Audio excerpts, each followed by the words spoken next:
السلام علیکم، میں ہوں امجد عزیز ملک اور آپ دیکھ رہے ہیں کسوٹی ڈیجیٹل۔ اس سے پہلے کہ آج کی مہمان شخصیت سے آپ کا تعارف ہو، آپ سے وہی درخواست جو ہم ہر روز کیا کرتے ہیں کہ کسوٹی ڈیجیٹل کو لائک کیجئے، سبسکرائب کیجئے اور گھنٹی کے نشان کو پریس کرنا نہ بھولیے تاکہ آنے والے دنوں میں آپ ہمارے ویڈیوز اور مختلف پروگرامز دیکھ سکیں۔ آج ہم نے اپنے اسٹوڈیوز میں جس شخصیت کو دعوت دی ہے وہ ایک نوجوان ہیں۔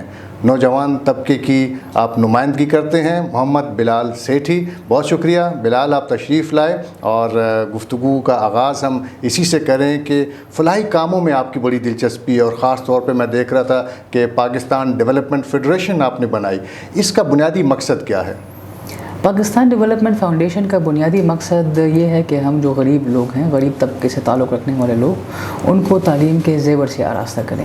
اور انیشیلی ہم بہت چھوٹے لیول پر کام کرتے تھے، ان کو اسٹیشنری دے دینا، کسی اسکول میں جا کے ان کی مدد کرنا، لیکن وقت کے ساتھ ساتھ ہم نے ان کو اسکالرشپ دینا شروع کی اور مزید اس طرح کے دیگر سرگرمیوں میں ٹیچر ٹریننگ پروگرام میں ہم ملوث ہو گئے۔ تو اس سے یہ ہوا کہ ہمارے جو نوجوان ہیں ان کی امپاورمنٹ بھی ہوئی اور ان کو پازیٹیو ایکٹیویٹیز کی طرف بھی لے آئے۔ کسی بھی فلاحی کام کے لیے آپ کو دیکھنا پڑتا ہے ڈونرز کی جانب مدد کے لیے، کیا آپ سمجھتے ہیں کہ پشاور میں ہمارے اس علاقے میں آپ کی مدد کرنے والے لوگ بہت زیادہ ہیں؟ دیکھیے جی، پاکستان تو اس کے متعلق بہت مشہور ہے کہ وہ جب بھی کئی مشکل حالات آتے ہیں تو وہ بہت بڑے پیمانے پر مدد کرتے ہیں۔ زلزلے میں دیکھ لیں، سیلاب میں دیکھ لیں، باقی چیزوں میں دیکھ لیں، تو ہمیں بھی کبھی ایسا ضرورت نہیں، مشکل نہیں پڑی کہ کبھی ہمارے پاس ڈونرز کی کمی ہو گئی ہو یا کچھ اور ایسی صورتحال ہوئی ہو۔ اس سے بڑھ کے بات یہ ہے کہ ہم لوگوں نے اپنے ادارے کا الگ سے انڈیپینڈنٹ بزنس شروع کر لیا ہے، تو ہم وہیں سے جو ہمارے پاس انکم آتی ہے وہ ہم اپنے بچوں پر خرچ کرتے ہیں۔ تو کہیں پر اگر ایسی صورتحال ہے کہ اگر ہمارے پاس ڈونر کی طرف سے فنڈ نہیں آ رہا تو ہم اپاہج نہیں ہو جاتے، ہمارا سلسلہ چلتا رہتا ہے۔ آپ طالب علم ہیں کیونکہ آپ نے ابتدائی تعلیم تو حاصل کرنے کے بعد پھر جب ایڈورڈز کالج میں بھی تعلیم حاصل کی اور آج کل آپ ایم فل کر رہے ہیں، تو آپ مستقبل میں کس طرف جانا چاہیں گے؟ میں ڈیولپمنٹ سیکٹر میں ہی رہنا چاہتا ہوں اور میں چاہتا ہوں کہ جتنی ہم سے ہو سکے ہم لوگوں کی خدمت کریں۔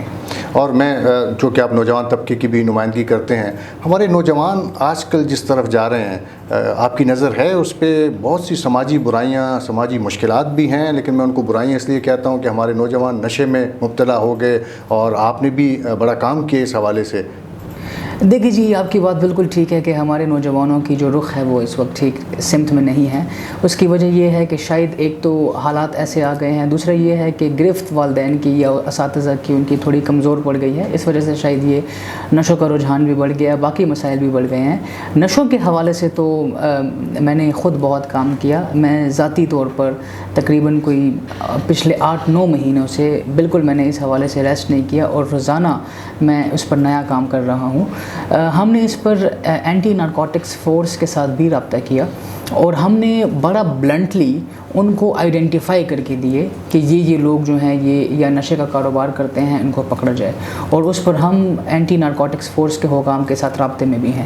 مجھے پچھلی مرتبہ DGANF نے کہا بھی کہ ہم اس چیز کو تھوڑا سا چاہتے نہیں ہیں کہ آپ زیادہ سامنے آئیں، اس کی وجہ یہ ہے کہ شاید آپ کی زندگی کو بھی کوئی خطرہ ہو، لیکن آپ یقین جانیں میں نے اس کی بھی پرواہ نہیں کی اور ہم نے بڑا بلنٹلی ان کو اس بات پر لکھا۔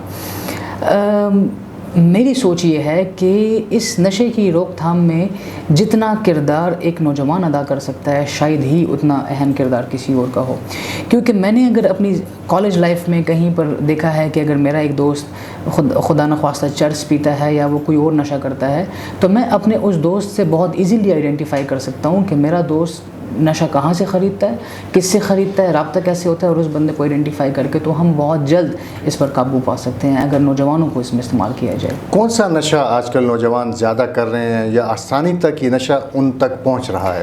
دیکھیے جی، آج کل چرس تو بہت عام ہو گئی ہے، جیسے پہلے سگریٹ ہوا کرتی تھی وہ اب آپ کے لیے چرس ہے۔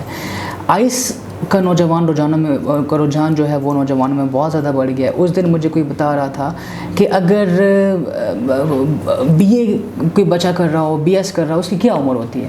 آپ اسے کہہ دیں کہ یہ آئس پی لو, تمہیں نیند نہیں آئے گی, تم آرام سے نیند کر سکو, اسٹڈی کر سکو گے, تو وہ پی لے گا. تو آئس بڑھ گئی ہے, شراب کا نشہ بہت عام ہو گیا ہے. اب پارٹی پلز آ گئی ہیں, اور ان پارٹی پلز کے اندر ہر قسم کے نشے جو ہیں وہ موجود ہیں, تو وہ بہت عام ہے, یعنی تمام بچے جو ہیں اس میں مبتلا ہیں پارٹی پلز کے نشے میں. تو بلال صاحب کیسے اس پہ قابو پایا جا سکتا ہے؟ کیا ہمارے پاس اتنا بھی ہم نہیں کر سکتے کہ اس نشے کو روکیں تاکہ وہ کسی تک پہنچ ہی نہ پائے؟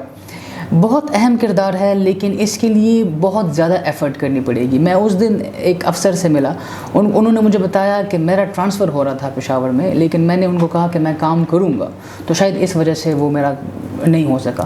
ابھی بھی میں کئی ایسے کچھ بندے ہم نے آئیڈینٹیفائی کیے, اس کو ہم نے ذمہ دار اداروں کے تھرو وہ پکڑے گئے, لیکن وہ دوبارہ نکل آئے. ابھی ریسنٹلی ایک ویڈیو آپ نے دیکھی ہوگی فیس بک پر, 2 دن پہلے میں دیکھ رہا تھا کہ وہ ایک آدمی نشہ بیچ رہا ہوتا ہے, وہ کہتا ہے کہ یہ میں اپنے افسر کے لیے خریدتا ہوں. تو وہ جرنلسٹ ہے, وہ اسے کہتا ہے کہ میں ویڈیو چلاؤں گا تم کو, کہتا ہے آپ پکڑ جاؤں گا, میں 2 گھنٹے بعد دوبارہ واپس آ جاؤں گا, تو میرا افسر فون کرے گا. تو یہ ہے کہ بڑی ایفرٹ ہے, یہ بڑے مگرمچھ ہیں, ان پہ ہاتھ ڈالنے میں ٹائم بھی لے گا, وقت بھی لے گا, لیکن یہ ہے کہ سنسیئر قسم کی ایفرٹ کی ضرورت ہے. لیکن ہم دیکھتے ہیں اگر ہم کارخانوں کی طرف جائیں یا ہم جی ٹی روڈ پہ بس اسٹینڈ کی طرف جائیں, تو راستے میں برج کے نیچے بھی کچھ لوگ بیٹھے ہوتے ہیں, نوجوان جن کی داڑھی بڑی ہوئی ہوتی ہے, گندے کپڑے پہنے ہوتے ہیں, اور وہ بھی نشہ کر رہے ہوتے ہیں. وہ تو کماتے بھی نہیں ہیں, ان تک نشہ کیسے پہنچتا ہے, اور پھر ہم ان کا علاج معالجہ کیوں نہیں کرا سکتے؟ کارخانوں کو تو چھوڑیں, آپ پشاور یونیورسٹی کے باہر دیکھ لیں, اندر آپ کی تعلیمی درسگاہ, باہر نشوں کا مرکز. آپ باقی تمام یونیورسٹیز کے اندر دیکھیں, آپ کے نوجوان کر رہے ہیں. ابھی ایڈورڈس کالج کے کچھ بچوں کی تصاویر وائرل ہوئی, اس پہ ہیلتھ ڈپارٹمنٹ نے نوٹس لیا. میں تو اس بات کے خلاف ہوں کہ جب تصویر وائرل ہو پھر آپ کیوں نوٹس لیتے ہیں, آپ تصویر وائرل ہونے سے پہلے کیوں نوٹس نہیں لیتے. دوسری ضروری بات یہ ہے کہ یہ علاج معالجے کی آپ نے بات کی, ایک بچہ اگر نشے کا عادی ہو جائے تو اس کا علاج بہت زیادہ مشکل ہے, اور اس سے نشہ چھڑانے کی صرف ایک ممکن صورت یہ ہے کہ اس کا علاج مسلسل کئی سالوں تک ہو. اگر اس کے علاج میں بریک آ گیا تو وہ علاج ناکام ہے. ہم نے کئی مریضوں کو دیکھا, وہ 6 مہینے تک ہسپتال میں رہے, 1.5 سال تک رہے, واپس آ کے ہفتے 2 ہفتے تک ان کا گزارا ہوا, اگلے دن جو ہے وہ دوبارہ سے یہ ہو گیا. تو کہنے کا مطلب ہے کہ علاج سے زیادہ ضروری یہ ہے کہ اس چیز کی روک تھام پر کام کریں, کہ جو افیکٹ ہو گئے ہیں ان کو وقت دیں, اور جو افیکٹ نہیں ہوئے ان کو بچائیں, تاکہ ہم بڑی تباہی سے بچ سکیں. اور یہ جو ہمارا سوشل ویلفیئر ڈپارٹمنٹ ہے, اتنے بڑے بڑے ادارے ہیں, اتنے بڑے بڑے لوگ اس میں کام کرتے ہیں, ہماری کئی سماجی تنظیمیں ہیں جو سماج کی خدمت کے لیے میدان میں ہیں, ان کا کیا رول ہے؟ دیکھیں جی, حکومتی اداروں کا تو اس وقت کوئی اہم رول نہیں ہے. مثلاً آپ ہائر ایجوکیشن میں دیکھ لیں, کون کردار ادا کر رہا ہے. آپ کی کئی یونیورسٹیز کے وائس چانسلرس کو گھر بھیج دیا گیا ہے, کئی چیزیں ہیں. سوشل ویلفیئر کو آپ چھوڑیں, آپ کی یونیورسٹی کے اندر جو آپ کے اتنا بڑا پروکٹوریل بورڈ ہے, ہر یونیورسٹی کی اپنی سیکیورٹی کا الگ سسٹم ہے. کیسے ایک نشہ یونیورسٹی کے اندر انٹر ہوتا ہے, تو اس پہ تو بات کرنا ہی شاید فضول ہے. میری سوچ ہے کہ ہمیں اویئرنیس کریٹ کرنی ہے, والدین کو اس میں کردار ادا کرنا ہے, اور ایز اے پیرنٹس ہمارے والدین کو اس بات کے لیے کھڑا ہونا ہے, اور انہوں نے آمادہ کرنا ہے حکومت کو اور دیگر اداروں کو کہ وہ اس کی روک تھام میں اپنا کردار ادا کریں. بلال سیٹھی, ابھی تو آپ خود طالب علم ہیں, اور جیسا کہ میں نے کہا کہ آپ ایم فل کرنے جا رہے ہیں, پھر اس کے بعد یقینی طور پہ پی ایچ ڈی بھی کرنے کا ارادہ ہوگا. لیکن اب ہم نے دیکھا کہ آپ ایک ادارے میں, تعلیمی ادارے میں, ایبٹ آباد کے آپ ایڈمنسٹریشن کی طرف آ گئے, تو وہ کیسے آنا ہوا؟ وہ بڑی اچھی سٹوری ہے. شارٹ تو اس میں یہ ہے کہ وہ اسپیکر صاحب کی گزارش پر ہم لوگ گئے تھے ایبٹ آباد, اور ان کا تھا کہ ان کے اسکول کے حالات کچھ امپروو کرنے کے لیے ہم لوگ گئے تھے. ایک بہت اچھا ادارہ ہے, پائن ہلز کے نام سے, شاید 35 سال اس کو ہو گئے ہیں چلتے ہوئے. میں نے ان سے کہا تھا کہ میں مختصر وقت کے لیے جاؤں گا, جب میرا ایڈمیشن ہو جائے گا تو میں وہاں سے واپس آ جاؤں گا. میرا مقصد تھا اس میں کچھ مسائل چل رہے ہیں ان کو ٹھیک کرنا, ان کی ایکیڈیمکس کو امپروو کرنا, اور ان کی لائزون ٹھیک کرنا, اور ان کی فیکلٹی کا سسٹم ہے اس کو ٹھیک کرنا. تو کئی حد تک ہم کامیاب ہوئے. مثلاً میرا جب پہلا روز تھا تو 23 مارچ کو میں نے ٹیک اوور کیا. پھر 24 مارچ کو جب میں پہلے دن گیا تو 9:30 بجے کالج کا وائس پرنسپل آیا, تو میں نے سب سے پہلے اس چیز کو نوٹ کیا. تو گویا نوجوان طبقے کو آپ سمجھتے ہیں کہ اس قسم کی ایکٹیویٹیز میں ہونا چاہیے, فلاحی کام بھی کریں, آپ سیکھیں بھی, اور پھر ملک و قوم کی بہتری کے لیے اعلیٰ تعلیم بھی حاصل کریں. میری سوچ تو یہ ہے کہ نوجوان تو آپ کے مین اسٹیک ہولڈرز ہیں، تو اگر یہ نہیں ہوں گے تو کون ہوگا؟ ان کو ابھی سے سسٹم کا حصہ رہنے سے ایک تو فائدہ یہ ہے کہ یہ اپنی فیوچر لائف کے لیے تیار ہو جاتے ہیں۔ اگر کل کو ایک بندہ سیکٹری اپوائنٹ ہوتا ہے تو اس کو پتہ ہے کہ بھئی میں نے کس مرحلے سے کیسے کیسے گزرنا ہے۔ تو میری سوچ ہے کہ نوجوانوں کے لیے ڈیولپمنٹ سیکٹر میں رہنا بہت امپورٹنٹ ہے، اور ان کو ایکٹیو رہنا، لوگوں کی خدمت کرنا۔ اکثر لوگ کہتے ہیں، میں ضرور کسوٹی ڈیجیٹل کے پلیٹ فارم سے یہ بات کرنا چاہتا ہوں، لوگ کہتے ہیں کہ پڑھائی کا حرج ہوگا، باقی چیزیں ہوں گی، لیکن میرے تقریباً 6 یا 5 سال ہو گئے ہیں کہ میں یہ کر رہا ہوں۔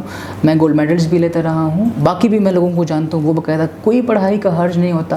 شاید سوشل میڈیا کا تھوڑا حرج ہو جائے، آپ کم یوز کریں، پہلے زیادہ یوز کرتے تھے، باقی کتابیں بھی پڑھتے ہیں، باقی ہم سب کچھ کرتے ہیں، سسٹم ہمارا چلتا ہے، کبھی ہمارا وقت برباد نہیں ہوا، بلکہ وقت یوزفل۔ جب میری آنکھ کا آپریشن ہوا تو مجھ پر موبائل بند تھا، تو میں نے جب 1-2 ہفتے بعد موبائل کھولا تو اتنی دعائیں لوگوں نے بھیجی تھیں کہ جن کو میں جانتا بھی نہیں تھا، اور دعائیں، تو یہ بھی ایک بہت بڑی اللہ تعالیٰ کی طرف سے نعمت ہے کہ آپ کو لوگ اتنی دعائیں دیں۔ بہت شکریہ محمد بلال سیٹھی کہ آپ تشریف لائے کسوٹی ڈیجیٹل میں۔ ہم نے آپ سے بڑی اچھی گفتگو کی، اس لیے کہ آپ ایک نوجوان ہیں اور نوجوان طبقے کی نمائندگی کرتے ہوئے نہ صرف یہ کہ تعلیم کے میدان میں آپ آگے بڑھ رہے ہیں بلکہ فلاحی کاموں میں بھی دلچسپی لیتے ہیں۔ بہت شکریہ۔